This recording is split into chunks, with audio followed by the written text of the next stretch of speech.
Today's video is all about hidden photos and hidden journaling. Hi, I'm Katie Taylor at scrappinkaty.com/home, where I show you how to preserve your family's memories through the art of scrapbooking.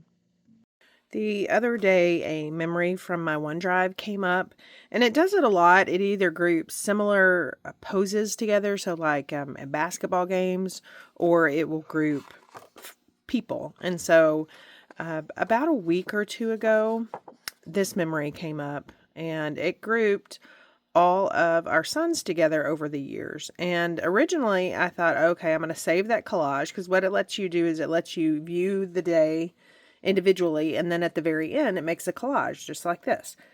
And I thought, I'm going to save that, and I am going to scrapbook that, because that's going to be really easy for me to get, in this instance, for me to get 15 photos down on a scrapbook layout, and then I can number each photo and then journal about them. And now, granted, I do have some of these photos I have full either 1-page or 2-page layouts of, but a lot of times, because I don't scrapbook chronologically, I have an album for each kid. This is perfect for that, because, I can do 3 really quick, and each one can go in the boys' albums. But when I started trying to pick out paper for this, it was a little more difficult than I thought. Mainly because you have a whole lot of bold colors down here because of the Christmas and then sports. So instead of keeping it whole, which would be the easiest thing, and it really is okay, the papers that I've picked out are from one of the new collections. It's from the Everyday Moments. They're real subtle blues. I don't really know the colors yet, so maybe it says crumble. Yeah, gray granite, Lost Lagoon, mossy meadow, pecan pie, pretty peacock, very vanilla, and wild wheat. So it has all of those kind of muted colors. I did pull out some patterns that I thought would play nicely with all the colors involved. But again, it's just really busy. So instead of leaving it whole, making it really easy for me, like y'all know I like to do, I think I am going to cut these apart, but not, I'm going to try not to cut them individually. So I'm going to save the Christmas ones. So you've got these 3 and then that one. This one actually was a layout in the Close to My Heart catalog for this paper collection. I just love that, and I love that one too. But anyways, I'm going to save the Christmas ones for later. That one's a Halloween one, sports. This one is of an actual layout. But I am going to try to, I think I can group these 4 together, kind of like in a photo strip. And then I may single out maybe that one and that one. I'm not sure yet. But I'm not trying to cut all 15 separately. And like I said, I am going to use probably these patterns. And then I have pulled out these 2 cardstocks. So gray granite and pecan pie. And we will see how that works. I am kind of leaning toward one of the layouts in the Everyday You and Me scrapbook kit. I kind of like this one, again, because I'm thinking of a photo strip, or I'm thinking of turning this on its side. If not, I will use one of the Creative Design Team sketchbooks. We only do 2-page layouts, but I love to kind of take 1 page from a 2-page layout sketch and get it done. So I'm going to make some choices or decisions offline, and then I will be back with cut papers and ready to assemble. So I have already gutted. This is going to be my base, and then I am going to have some of that gray granite on top. But since this is a masculine layout, I wanted to do some scoring and sanding. So if you are new to our white core cardstock, what that means is that it has a white core. And so you can either score it, you can just sand it plain, but I'm going to create a border around this and I'm going to sand it. Now I want the dark side. The other beauty about the new cardstock coming out is not only is it white core, but you can see that it has the true color on one side and then the lighter color on the back. I am going to show the true color, so I want to turn the true color over, and then when I create that score line, that mountain, so to speak, is going to be on the true color. Now, I also have a Close to My Heart trimmer before it closed that has a score blade. Stampin' Up! Also offers that trimmer. I personally haven't tried it yet, but I can say that before purchasing this one, I didn't think that I needed them together. I had a Martha Stewart scoreboard. It worked perfectly. But if you are in the market for a new trimmer, I highly suggest just doing the all-in-one and getting the score blade as well. Now, there are a couple of ways to do this. I am going to go edge to edge. You could also start at a certain point, but I'm just going to go edge to edge and score that a couple of times. Then let me show you what that looks like. So can you see that raised edge right there? And here in just a second, we're going to sand that. So what I am doing is I am scoring at 1/8 of an inch. The way that I cut my gray granite, there's going to be 1/4 of an inch around the edge. So I'm hoping that this 1/8 of an inch is actually going to kind of split the frame in half, so to speak. So I've just got one more edge to do.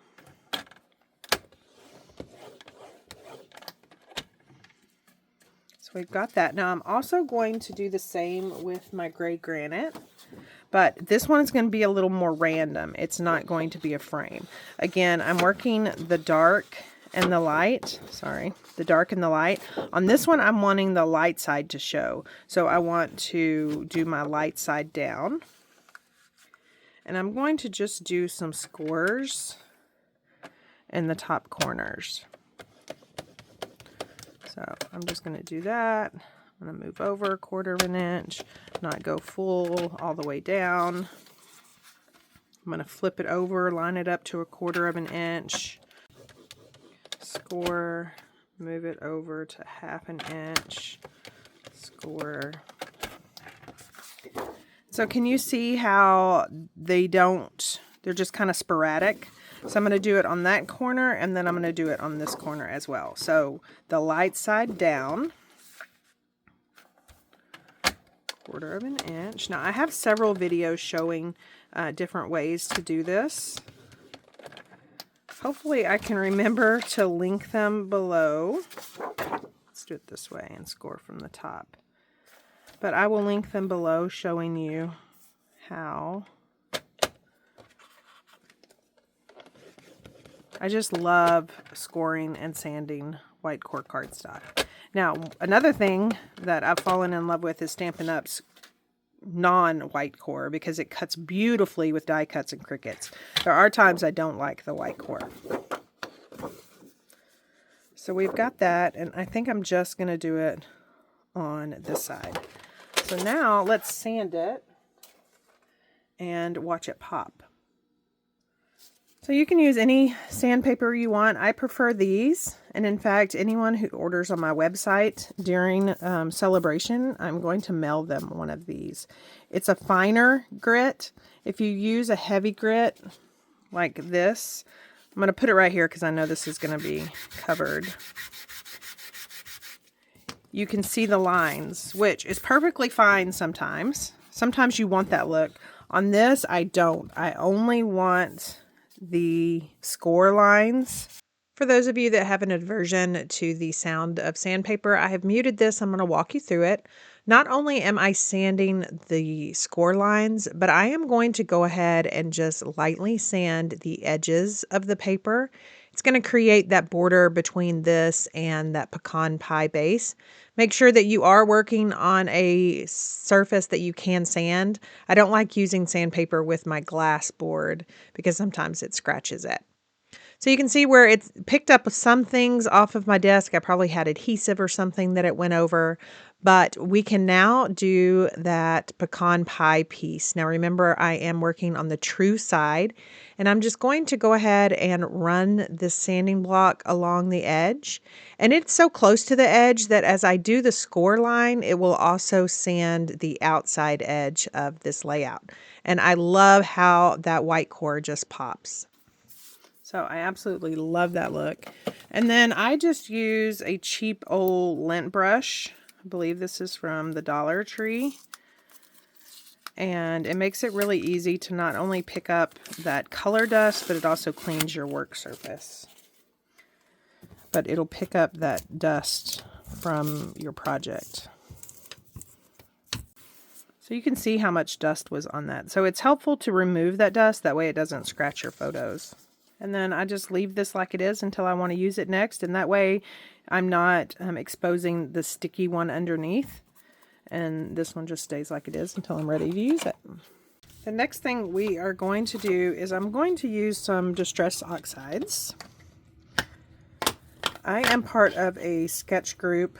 I used to use Distress Oxides all the time, but I'm part of a sketch group, and we have a girl in there, Sarah Millerhouse, and I've been watching her videos, and she uses a lot of Distress Oxides, a lot of mixed media, as well as my friend Chelsea, and I just kind of want to be like them when I grow up.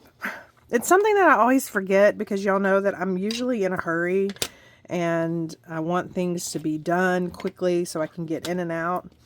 But I'm going to do it on this layout just to kind of try new things. So I've pulled out 3 colors. We've got Antique Linen, Speckled Egg, and then this one is Pumice Stone. And I think that they go really well with these colors. So I'm first going to kind of lay down some color in, you know, kind of like a trilogy, if you will. We're going to see how it looks. Again, I am a novice at mixed media. I own all the things. I just don't hardly ever do it. And also, I wanted to try mixed media on something other than a white base. I'm going to speed this up because I did some trial and error here. So the first step is just to lay the Distress Oxide down onto the cardstock. And I am doing that, the 3 colors at first. So I did Pumice Stone, Speckled Egg at the bottom, and then I'm going to also do that on that left side, and then come back with the Antique Linen. Again, applying this to that cardstock base just with a sponge. You could also use a blending brush if you wanted. I'm going to add that Pumice Stone, and then I am pulling out my little all-purpose mat versus bringing out my glass board. So here I am trying to do the packaging technique. If you need some good packaging, the little flimsy part that comes with your Stampin' Up! Stamp sets is perfect. I sprayed that with water, and then I tried to put that over the top. I didn't like the look. It was a little bit too subtle, so I just pulled out my gray granite ink spot and basically did the same thing, and I'm liking that a little bit better. Now, I am going to do the same with the Antique Linen. Again, turning that ink pad over onto my all-purpose mat, wetting it. This one didn't show up much at all. Even the parts that I had off of the sponge part. Now, the Speckled Egg did a little bit better. But I'm going to come back in with both of those and try to do something a little bit different. Not use regular ink. So I'm going to let this dry and see how it looks and see what else I need to do. Please don't take my product as an example of Chelsea or Sarah's teachings. While that is drying, I am going to cut some images. This is meant to be a bee body, but I think it looks like a call-out box, like a speech bubble. So I'm going to cut a few of those. And then I'm going to do some hidden photos. So I'm going to use the Everyday Arches, and I'm going to cut some from this because I feel like these single photos, remember I had to keep some where I cut them single. I think they're going to be perfect to fit on that and to be pulled out. So I'm going to go cut those off camera, and hopefully when I'm done, this will be dry. So this is not completely dry yet, but I can already tell I'm not really liking this muddled look right there. So I am just going to take a background stamp. This is of Art and Texture. I don't think this is still available. I kind of like this image. So I'm just going to ink that up and stamp that directly on to my layout over this antique linen.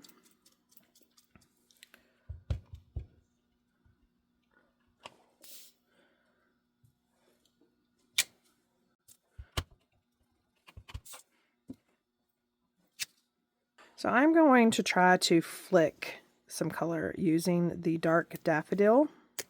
You just take that brush tip and you just fling it across the lid.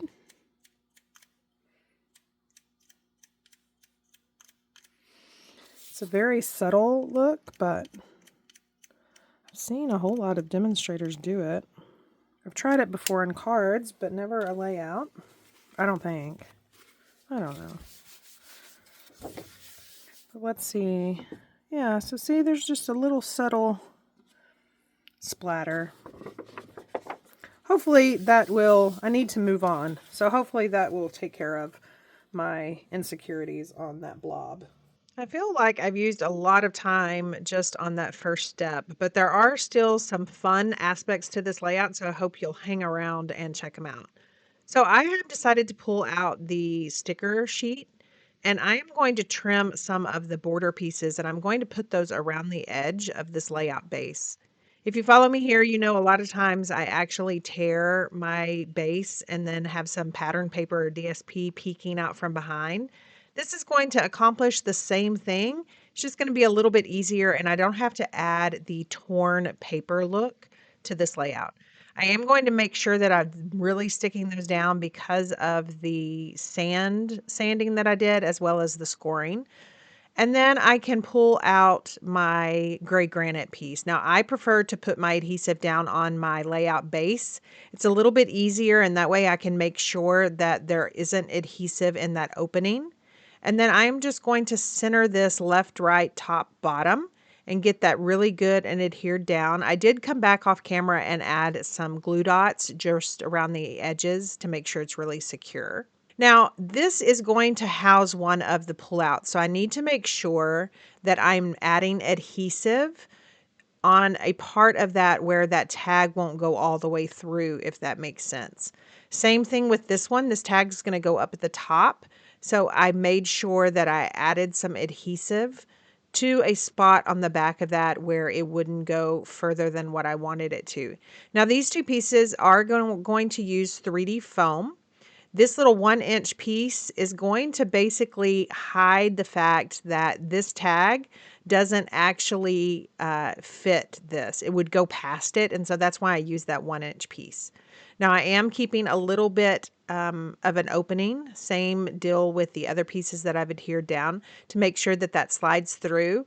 I want to make sure, remember, it's longer than this strip. So I want to make sure that I'm not adding adhesive on that back side, 3D foam tape on that back side, and that way it can kind of tuck in there, and it's going to tuck under that 1-inch gingham piece. I'm going to peel away the backing and then get this adhered down. It pretty much is going to be centered, top, bottom, left, right. Those are a little bit off, but you can see it's centered. And then I'm going to adhere this one down, making sure that that photo mat can show. Now, I did use the gutted part of the pecan pie for that photo mat. That's another reason to gut your cardstock. I felt like this layout could use some more texture because of the sanding and the distress oxides. So I pulled out some ribbon from Stampin' Up! As well as some ribbon from my stash. I ended up going with this kind of enchanted, it's really, really close to the Pretty Peacock. And then I had some peacock stitched ribbon. Now, even though it's off-white, I think it's going to look good with those white tags. Now I am going to adhere those down with a glue dot, going to wrap that around the back side of my layout. And then I'm going to do the same at the bottom. And then I did adhere some glue dots 2 or 3 places on the top of the layout so that ribbon can stay adhered. Now for my tags, instead of punching a hole, I'm actually just going to attach this peacock ribbon using some glue dots, and that's going to kind of be my pull tab. So I did put a glue dot on the ends, And then I do end up coming back and putting a glue dot on the middle, and that way they kind of adhere together. And there's just a little bit, I wanted that kind of rounded organic edge. I didn't want it all glued together, but I did like it with it having a little bit more stability with that third glue dot. For the back of these photo tags, I wanted to add some journaling lines. So I've pulled out this image from the wildflower celebrations, and it's got this little dotted kind of journaling line. Now, I didn't use the entire image, and I ended up stamping it kind of upside down, but as long as all the tags are the same, I just needed enough room to write the date and what we were doing. And I'm loving these little journal lines on the back of this. And these will just tuck right in. I did end up tucking them at staggered levels, and I really like that. I also pulled out the Celebrate title from that same stamp set, Wildflower Celebrations, and I'm inking that up in the Pretty Peacock. I only have an ink spot for Pretty Peacock, so if you're wondering why I'm using that tiny little thing, that's all I have. Now, from another stamp set, this is from the Storybook Life. There is this little image that says Special Moments. And so I love that stacked kind of title, if you will. And now I want to try to work on these little bee bodies that I wanted to be some call outs. So I pulled out my shortbread close to my heart ink to try to match it. And I am just using another one of the images from the of Art and Texture to just kind of add some background to it so it's not just stark white. And then I'm going to pull out from the Ocean Friends. There's this little bitty sentiment that says, love you. So I'm going to do some masking, and I'm going to stack this image in one of those bubbles. Now, as much as I wanted this to work, I ended up not using this. I love the idea, and maybe I'll save it for later. I decided to pull out my sticker sheet and go ahead and pull some of the images that I'm going to use, putting those on my anti-static pouch to take the stickiness off the back, because I know I'm going to add some dimensionals to the back of these. And then I wanted a circle. I liked that sticker. I just felt like it wasn't big enough. So I'm looking through my already cut circles. Those aren't big enough. So I just pulled out my 2 3/8 punch and decided to just punch one. Now I'm going to use those same journaling lines to kind of bring that over to that journaling that you're going to be able to see on the outside. And then I'm going to start attaching some 3D foam to the back of these 3 little hearts. Now these are going to hide that kind of raw edge of these pull tabs. I thought about using staples, but I didn't want to bring in a metal, but I felt like that ribbon needed something. And so that's why I put those hearts. Now I'm just using the edges of my dimensional sheets to put some 3D foam on the back of these little strip sentiments. And I'm loving those 3, and I'll end up using one right underneath the title. And then I love this one by the picture of the boys that says Pure Sweetness, and then one at the bottom that says Things to Remember. And then I'm going to start working on this little journaling circle. I want to journal. You guys know that I journal later. So I am taking one of the packaging from one of our paper collections, and I just punched that same circle, and I'm just going to back this journaling line on top of all of these. So it's going to be 5 deep, but what that's going to do is that's going to add some stability, because it is going to be adhered over not only 3D foam tape, but over that ribbon. And so when I come back in and I do my journaling, that stability is going to allow me to journal without having to worry about, lines and rough edges. Now I've decided to pull out these hearts and just kind of add some hearts around the title, the groupings, and then those tags. I'm using all 3 sizes of those gold hearts, small, medium, and large, and I'm liking the look of that. And then here is a look at that layout. I love the sanding. I love, even though it didn't really turn out the way I wanted it to, I love the distress oxides. I love that you can pull out those tags, and these tags actually mimic that circle. Even though, you can't see the whole thing, it just looks like 4 circles on that layout. I did end up adding some more of those border stickers. I just cut those apart, and I have that dark peacock on the left, and then this color wild wheat on the bottom of that photo. Here are some still shots of that layout showing you the sanding, the distress oxides, as well as all the embellishments that I used. Don't forget that if you like this video, hit that like button, leave me a comment, and you can shop any of the links down below to the products that I used. Thank you so much for stopping by and watching. If you aren't already a subscriber, hit that subscribe button and sign up for notifications so you won't miss another crafty video.